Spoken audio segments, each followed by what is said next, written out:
நலம் காக்கும் ஸ்டாலின், உங்கள் குடும்பத்தின் நலன் அரசின் பொறுப்பு. கட்டணமில்லா மருத்துவ சேவைகள். GT Holidays, South India's #1 travel brand. You know you are special when you're with GT Holidays. பழைய நகையை கொடுத்து வைட் 11 மந்த்ஸ்ல அதே அடைக்கு புது நகையை எடுத்துக்கோங்க. எக்ஸ்ட்ராவா ₹1 தர வேண்டாம். Magic old gold exchange.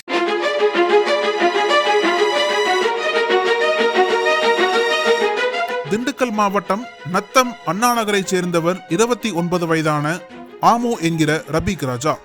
இவர் மீது திருட்டு, கொள்ளை, கஞ்சா விற்பனை, பொது சொத்துக்களை சேதப்படுத்துதல், வழிப்பறி தொடர்பாக பல்வேறு வழக்குகள் உள்ளன. இந்நிலையில் ஆகஸ்ட் 19ஆம் தேதி மதியம் இவர் நத்தம் பேருந்து நிலையத்தில் கையில் நீண்ட அரிவாளுடன் தரையில் உரசியபடி உலா வந்திருக்கிறார். தொடர்ந்து குட்டூரைச் சேர்ந்த ராஜா என்பவரிடம் அரிவாளை காட்டி மிரட்டி தங்க மோதிரத்தை பறித்து கொண்டு சென்ற ஆமு ரபீக் ராஜா பேருந்து நிலையத்தில் உள்ள கடைக்காரர்களையும் மிரட்டியிருக்கிறார். இதை பார்த்த கடைக்காரர்கள் கடைகளை அடைத்துவிட்டு ஓடியுள்ளனர். மேலும் மாலை நேரம் என்பதால் மாணவ மாணவிகள் மற்றும் பொதுமக்கள் அதிகமாக கூடியிருந்த நேரத்தில் பேருந்து நிலையத்தில் நீண்ட அரிவாளுடன் நடமாடிய ரபீக் ராஜாவை பார்த்து பொதுமக்கள் பயத்தில் அங்கும் இங்குமாய் சிதறி ஓடினர். இது தொடர்பான வீடியோ சமூக வலைதளங்களில் வெளியாகி வேகமாக பரவியது. மேலும் இச்சம்பவம் குறித்து நந்தகுமார் என்பவர் நத்தம் காவல் நிலையத்தில் புகார் அளித்தார்.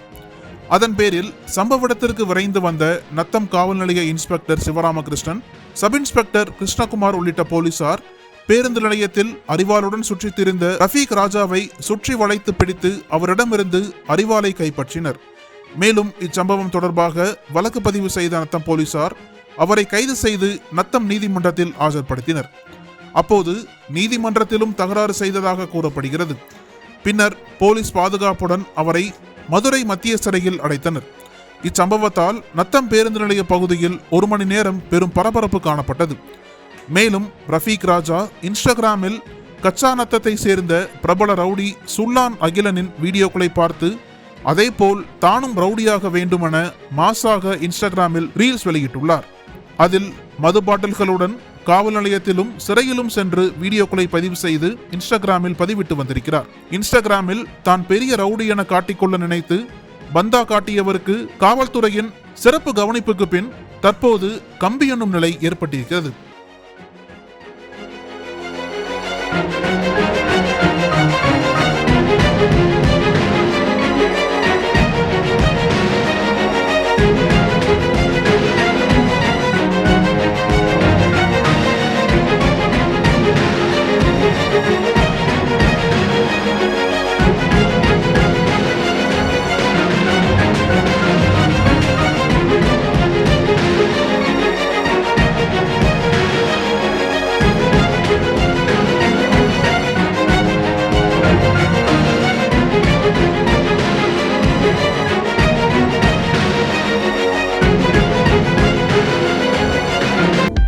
அனல் பறக்கும் செய்திகளை அப்டேட் செய்து கொள்ள நக்கீரன் களத்தை இப்பவே சப்ஸ்கிரைப் பண்ணுங்க.